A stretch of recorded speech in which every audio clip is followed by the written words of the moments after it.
in the fam. All in the fam. Come on. It's all in the fam. All in the fam. Come on. Now get your hands up. Now get your hands up. Now get your hands up. Now get your hands up. All in the fam. As Brianna Cherie, host of All in the Fam, the certified fresh, all-inclusive, unfiltered podcast. So today is the very last episode where I have a guest on the show, but it's not the last episode, but I'll introduce her in a second. As always, if this is your first time listening, welcome, and I hope you become a part of the family by the end of this episode. And then also to reiterate and recap, Season 2 is all about adulthood, so make sure you check out the previous episodes. I hope you guys, if you have been listening, watching, I hope you guys have gained some insightful knowledge, some motivation, and some tips and tricks along the way of navigating young adulthood, especially since most of us are approaching that quarter-life crisis of the big 2-5. I know I am. Last episode, I talked to Anna Garrett. She is a good friend, co-worker, boss, and she is a publicist and marketing coordinator at Metro. So she is in the live music industry. I pretty much got to talk to her about hustle culture and how she made her way up to where she is now, given her career aspirations. She worked numerous side jobs, worked her way through school, paid her way through school, had to work some odd jobs to finally get where she's at. And we also talked about mental health and hustle culture. Sorry.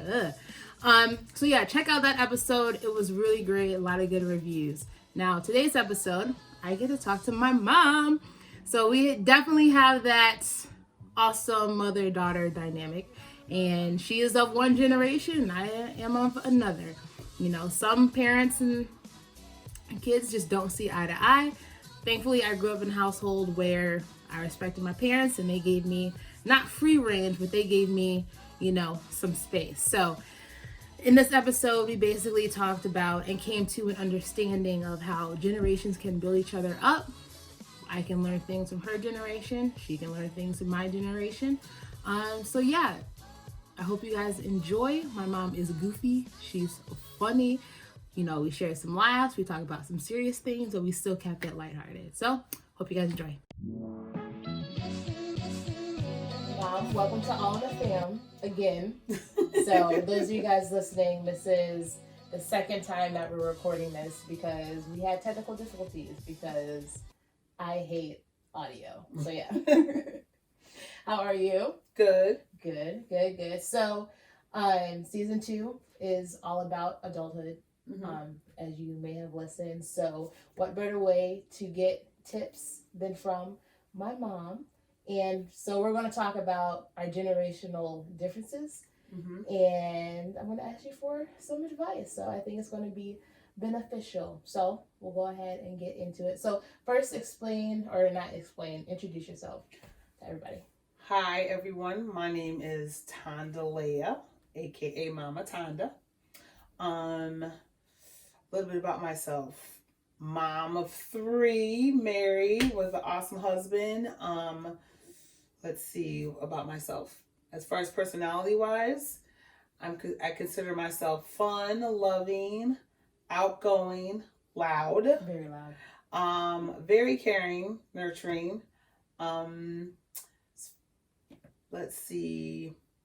As far as me is what I do. For the past 20 years, I've coached cheer and tumbling and gymnastics. And that's what I do for a living. So a lot of people in the cheer world know who I am. And I think that's pretty much it. Yeah. Fun fact, my mom tried to get me to become a cheerleader and she failed miserably. Yeah. I saw an awesome toe touch and you were like, no. Basketball and soccer is it. Yeah, that's you it. would not catch me in a skirt doing flips. All right, so you were born in the 70s, which seems like a century ago to me. 73. Yep. What's your generation called? We should be X, I think. X? Okay. Yeah. I don't even know what mine is. I'm just gonna call ourselves the millennials. Yeah, I think you were right on the border. Yeah, I think it really is a cutoff point because the 96ers and up, their generation, I don't know, whatever mine is. No, she's different. She is a different one. Yeah. I don't know. I don't even know. Yeah. So what are some stereotypes that are portrayed with your generation? Stereotypes.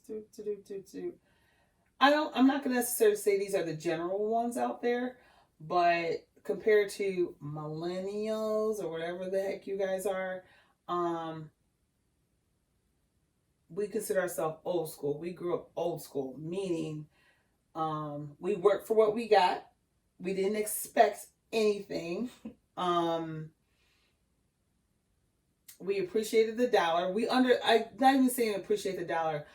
We know how to hustle. When the going gets tough, we figure out how to hustle to make it. And I think that's one of the things I have taught you that makes you kind of different from the typical millennial. But, we get into that later. Other stereotypes. We're not soft. Oh. We're not soft. The shade. Yeah, because let something not go how you want or anything. You guys just have fits and all this other stuff, whereas we just have thick skin. I couldn't tell you. I think it's just how we were raised. We didn't have all this extra stuff out here that, it was just, well, we had TV, but it was just, we didn't watch TV and have social media. You had the very first TVs that came out. No, we didn't. Nana did. Oh my God. Ugh, no. I was around. So you were around when color TV came out? There was color before me. I was around when MTV started. Okay, so you got the true music television. You just got the reality TV. Yeah, it was true music television. Like, I can vividly remember, from correct, the first video was Video Killed the Radio Star. Ooh. You gotta look it up. Google it. Google it, Who millennials. sings that? I forgot who it was, but I just remember it goes like Video Killed the Radio Star. Oh, okay, I've heard that song. I've heard that song. I can't sing. Sorry, y'all, if your ears are bleeding right now. But yeah, that's just from the top of my head, I can't think. Okay. Yeah. Well, I definitely felt the shade, so I guess our stereotypes as millennials were soft. Mm-hmm. Always had the participation trophies growing up. Oh, Lord, yeah. Which, honestly, I hated because I'm a competitive person. So when I played sports, don't give me a trophy if we come in third place. Right. No. Mm-hmm. So I think that rubbed off on me from you. What else? Definitely crybabies. Mm-hmm. So if something doesn't go away, a lot of people in my age group just complain. Mm-hmm. I'm guilty of that. I'm growing. I'm learning. But I'm not bad like some kids. Right. And I think some of the millennials, I hate to say it, my generation, as far as us being parents, the softies, or I don't know what you want to call them for my generation, that are the helicopter parents. Mm-hmm. The helicopter parents, the ones that always gotta micromanage. Yeah. They're producing the soft millennials. I'm telling you right now, that's what they are. Because, our parents, we figured it out ourselves. Like, if I was out playing and somebody was teasing me or doing whatever, Nana was like, you better figure it out. You better beat they behind, because don't you come in here saying, Mommy, can you? You better come in and say, Mommy, I did. Whereas I'm different in the sense where I'm like, figure it out. If you can't figure it out, come to me, because by the time I come in to play, it's a wrap. It's done. It's over. Right. So I try to be there when you guys have exhausted all efforts. If you exhausted effort, then I'll come in and I'll help. You'll let us learn ourselves. Yeah. Yep. Got you. Mm-hmm. That's so interesting, because I grew up with a lot of people who, they were on the soft side, and their parents were helicopter parents, and they weren't the ideal kid growing up that their parents wanted them to be, because they were such helicopter parents. Mm-hmm. And you would think that they would, because they had so much guidance. Yeah. But then with you and Dad, you guys weren't strict at all, really. I mean, you had your standards, you had your morals, you had your rules, but you still gave me, I don't want to say space, but you gave me the ability to learn from my mistakes. Right. especially during high school. When kids were doing this, and this, drinking, partying, sleeping around. I wasn't doing any of that because, one, y'all gonna whoop my ass. Sorry, I cursed. 2, it just wasn't on my mind because just the way you guys raised me, it wasn't, you can't do this, and this. Because if you keep telling a kid that you can't do something, then they're going to do it. Right. You guys sat me down, told me, this is what kids do. Basically, you do it yourself. Yeah. So, I remember when me and Abby Watts, we hung out with Matt and Tony. I swear, all we did was watch movies. That is it. But it was... Now that I'm grown, it was the fact that me and Abby lied saying that we were going to her house. And Dad, his radar was like, and I was like, Tony, you so extra. He was spot on. And I had to here, I told you so the whole night. But he was right. He's like, Tonda. And I was like, he was like, Tonda, Brianna just don't go and hang out like that. I really didn't. Right. And so he's like, there's a game being played. And I was like, Abby? But not Abby. No. No. The angels are up here. No. Come to find out. And like you said, it wasn't about hanging out and watching movies. It was the fact that I lied. Mm-hmm. Yep. Because I lied because I knew Dad was like, oh my God, you're hanging out with boys. You can't do that. Right. But it's like, it's not like that. Right. At all. No. So that's hilarious. Mm-hmm. So what are some expectations that, the generation before you imposed on you? Like, what were some expectations? Like, for me, I guess growing up, you guys were just like, grow up, make good decisions, do what you love, and if you're happy, you're happy. Yep. I feel like the generation before you, they were like, get a job, you have to go to school, you have to do this, and then you'll be successful. Yeah. But it is on a situational family case. Yeah. So how was it with you growing up with the Martins? Well, as far as Nana was more laid back than what you probably thought with that. Her whole thing was whether you went and got your college degree or you went straight to work, as long as you found a trade and you found a job and you did what you had to do to take care of yourself. Because a lot of my aunts and uncles, the Martin side, everyone, only Aunt Irby has a college degree.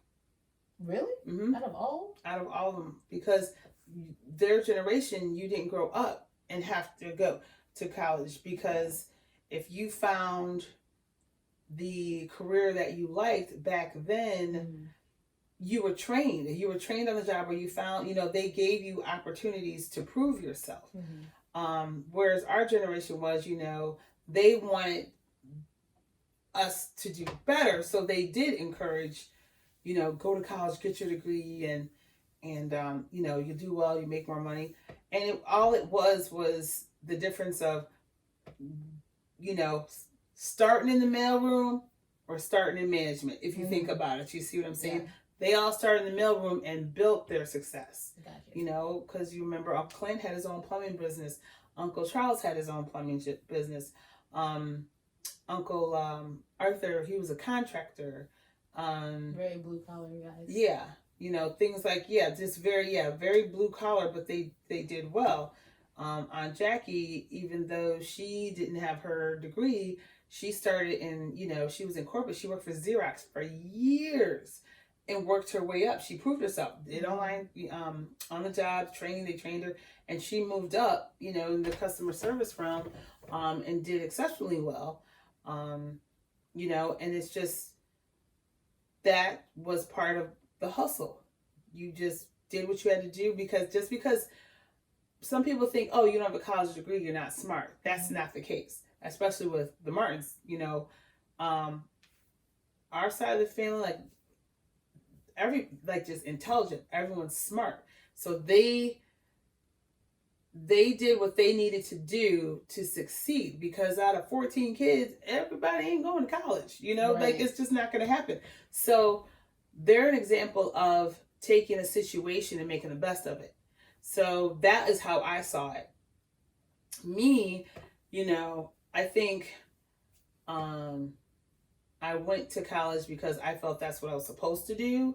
Not saying I didn't want to go, but now if looking at what I'm doing now as far as coaching full time, I think I would have been happier, like you said, if I knew that I wanted to coach before then, but you just kind of don't know. Mm-hmm. I'm thankful for the experiences I went through, but I personally feel just these kids nowadays just know what makes you happy and know what you want to do and go for it, and don't make it seem so much about the dollar. If you can survive and you can budget and be as minimum with expenses and things in life, and understand what is important, you'll be fine. Mm-hmm. You do not need to be a millionaire to be happy. You really don't. It's the thing. My generation, we like to look rich, but you're actually poor. Whereas, our generation, they were rich in like knowledge. Yeah. But they didn't flaunt, the material things. No. Nope. So you'd be amazed. And then the most humble people and the ones with the most talk less about it. Mm-hmm. And an example was he wasn't not Martin, but Mr. Jackson. Mm-hmm. He lived a simple life, a very simple life, but had more money than all of us because he did not live beyond his means. Right. And it was a great example. So that's what I kind of look at. And I just try to look at things in a positive way and look at the big picture, when it comes to what is success, what is being happy. Because when I go back and look at my life, I want to make sure I impacted, I made an impact in people's lives. Mm-hmm. Not what did I just do for me, me. Because you get more fulfillment when you help others, Right. So. Got you. Yeah. And that's how you guys raised me. To live within my means, There's definitely hiccups in terms of finance here and there, but that's just growing up. Mm-hmm. But you see how little this room is, but I'm saving so much money because I'm in this little room instead of, my own apartment. Right. So, yeah, I would say going back to careers and education, my generation is reverting back to the idea where if you find a trade, just stick with the trade. You don't have to have a degree. Mm-hmm. Right. We're just doing it in a more innovative way because the times have changed and technology has improved. Mm-hmm. Like, I work for a tech company, and I kid you not, I talked to HR, and we were talking about, college degrees, just a casual conversation. And one of the HR managers, he said, we don't ever put an education requirement on any of our job postings. Mm-hmm. Like, my job posting didn't have an education requirement. I think that's what sparked the question, the conversation. I was like, so does this position require a degree? Because it doesn't say anything. Mm-hmm. She goes, none of our positions require degrees. You just need experience. And if you have a degree, perfect. If you don't, exactly. If you have years of experience or a portfolio to show that that you can do it, then you'll get the job.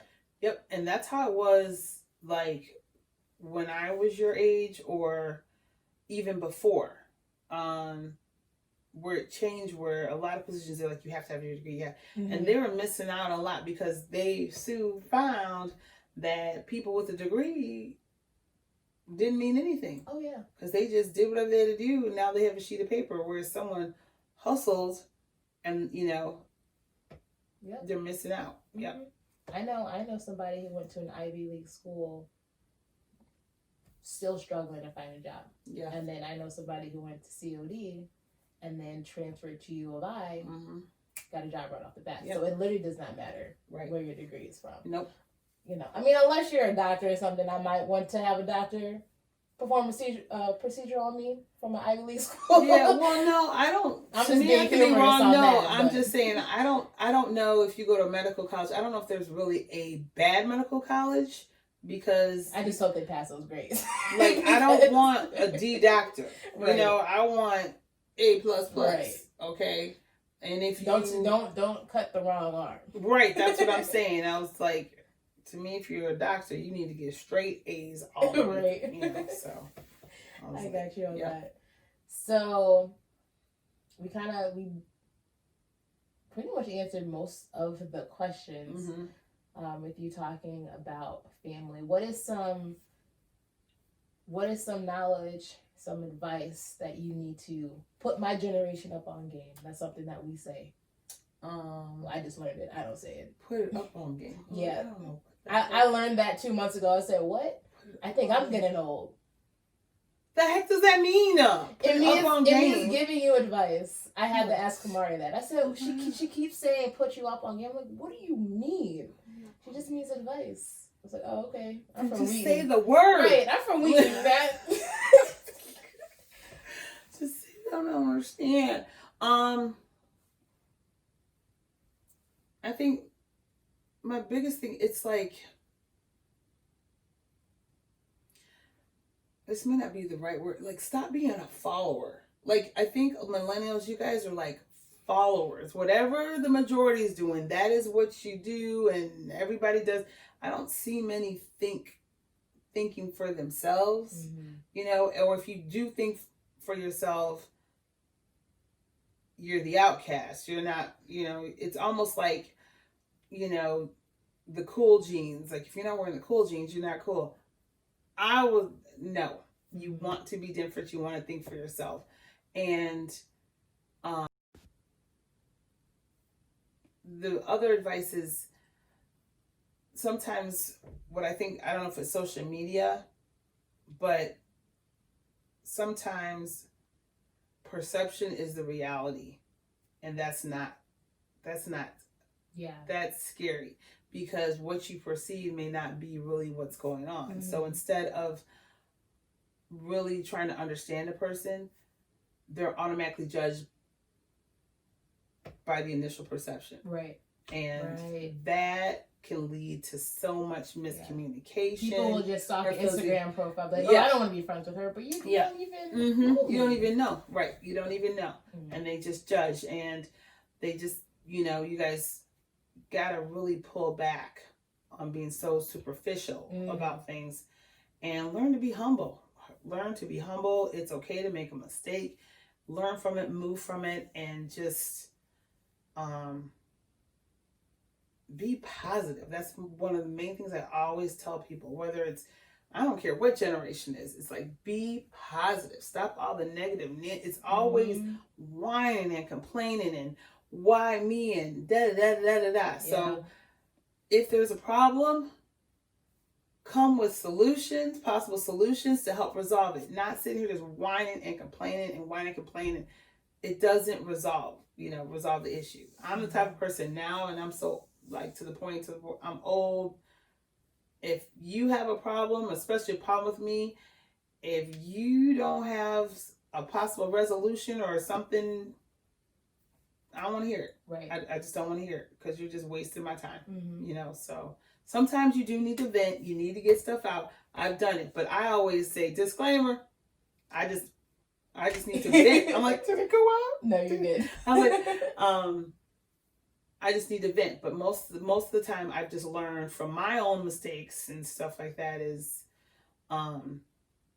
you just gotta talk it out. Just talk it out. So yeah. I would say that's big advice. Well, first off, I always come to you to vent. I'll literally text you out of nowhere, Mom. But it's not like, I guess I am complaining, but it's more so like, no, I just need to let this out. I'm gonna get through it. But with the stuff you talk about isn't like, it's you're in that moment, which is fine. You're not complaining like, oh my, like, Oh my God, your car. Oh my God, my car. You know what? I need to get a new car, and I'm so sick of not having a car. I need to get a new car, but don't do nothing about it. You just keep complaining. Yeah, no. You know what I'm No, saying? no. I just need a car. I just said whatever. I'm just so tired of not having a car. Oh my God, whatever. You know, you're like, I'm about to give me a car. You know, you're like, I'm sick, and I know you're gonna do that. Whereas most people just they whine and complain, and I guess to add on to that, where they're like the victim. They're like, they don't understand, like they could be the reason why it happened, not it happened to them because of external. That's what's going on right now. Mm-hmm. Politically with our generation. Yeah. I had to wake up from it. It's like, wow, victimhood right now is just ridiculous. Yep. Blame games, it's always somebody else's fault. Yeah. Yep. Yeah. And it's crazy, like, you know, it's good to, you know, learn history, but at the end of the day, it's all about merit and opportunity and what you can do to get yourself out of the situation. Mm-hmm. So I had to wake up to that, because when you were talking about, you know, the Martins, you know, they grew up during Jim Crow, and look where they all are now. Beautiful homes, nice cars. Not saying that that's the goal, but compared to where they were and where they grew up from, anything is possible. So it's all about merit, opportunity, and not the blame game. So yeah. All right, so let's lighten up the mood. Some questions on which generation is better at what. So we're better at everything. Relax, so why are there questions? Chill. I didn't even ask them yet. I know. 'Cause we're right. Dating. We're better. Oh my God. Explain. Because this sounds horrible. You guys are like hoes. Oh my gosh. You guys date everybody, everything within, like you. I call it 90210. I don't even know if you remember that. Yes, I know 90210. Everybody dated everybody. That is disgusting. Absolutely disgusting. And you're not discreet. Every time you date somebody, you're in that stupid bathroom taking a mirror picture, look who I'm with, and then next week you hollering and crying because you just broke up, and then you got the new friend. Like, be discreet. Back then, it was so fun to have a crush. If you had a crush, that was it. It was just a crush. If you dated someone, you dated someone. You may have spoken to your best friend about it. You did whatever. But it wasn't like, it was just dating. To me, it was dating. Even though you felt when you dated, you were going to be with that person. Y'all, oh my God, he doesn't love me.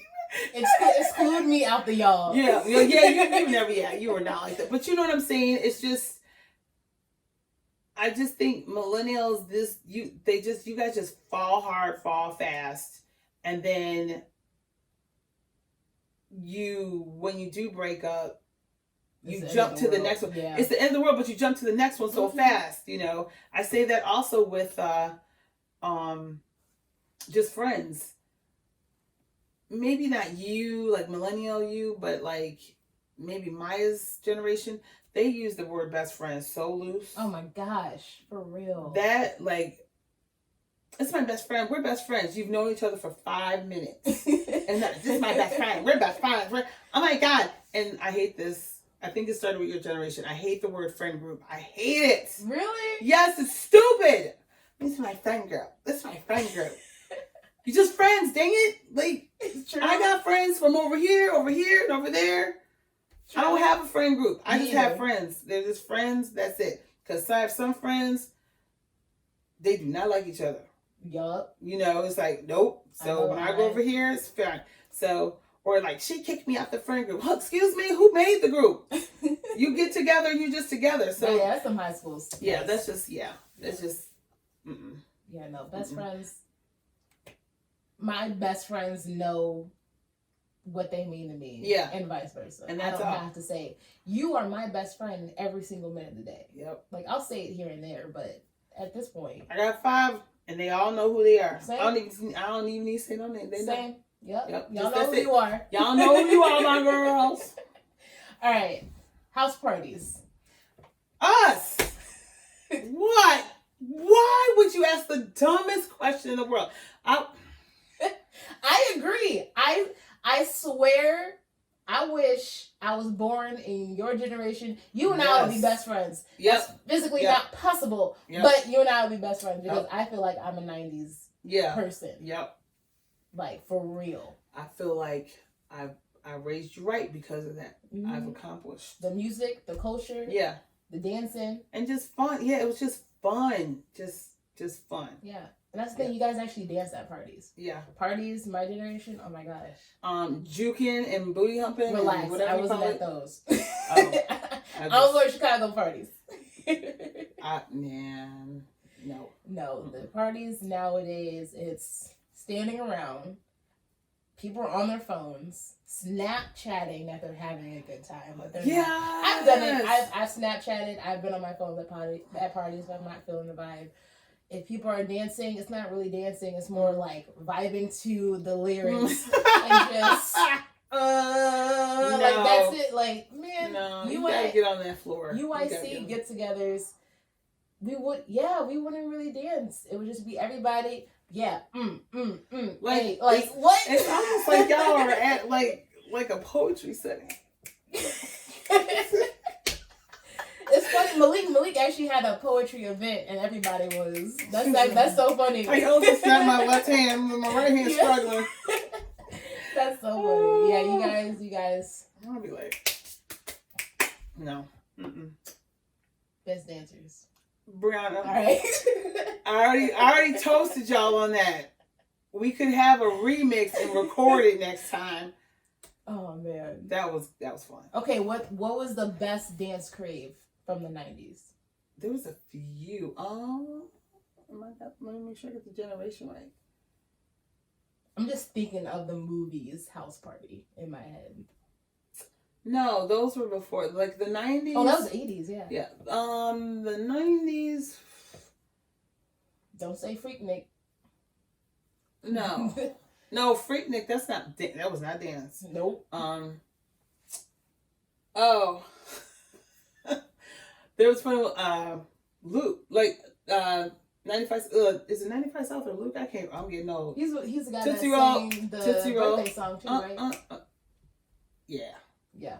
Yep, that, like Tootsie Roll, there was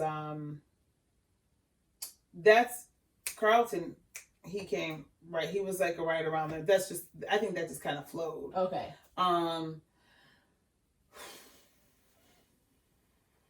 Crisscross, jump. I can't even think anything. Why am I? So we had the nene, the whip. What else did we have? A lot of the stuff that you took from us. Some of the stuff. Running Man. Was it Running Man or was that 80s? I feel like the Running Man was 80s. It was the 80s because that was kind of like Hammer. I think the stupidest dance crave we had was the stupid dab. This? That, yeah. But now you got this, whatever that crap is. What is this? The whoa? I think it's the whoa. I think it's whoa. If I see one more kid in a grocery store do this and this, I don't even know how to do it. I don't know how to do it because it's every TikTok kid in the grocery store just, whatever. Like, what I hate is when someone just does that. Why does the whole room have to act like, you know what, they just did? Because it's the Guinness Book of World Record move. It's a craze. It's a craze. It's like, okay. That's all it is. Whoa. No. I'm weak. All right, well, that pretty much wraps it up. Yep. Okay, I'm just joking. Thank you, Mom. Yes. I appreciate it. I hope if you guys are listening, you guys gained some insight from Mama Tonda. Yep. And that's a wrap. Peace. Hair grease. All right, that wraps up episode 7. Thank you guys for tuning in. Let me know what you guys think. What are some things that you admire from previous generations? And what are some things that our generation can work on ourselves? And how can you be a change agent? I want to hear what you guys have to say in the comment section. In the comment section on Instagram. Leave us a review in Spotify or Apple Podcasts. We want to hear from you guys. Let's have this dialogue. So, The very last episode, yes, it has come to that point. The very last episode will air on October 7th. And then the next video segment will be next week. My friend Temi will be talking about self-care. So that's going to be really fun. She's also a YouTuber. Make sure you go subscribe to her YouTube channel, Life of Lulu. Cool? All right. I'm Brianna Cherie. About to head out. Peace. All in the fam.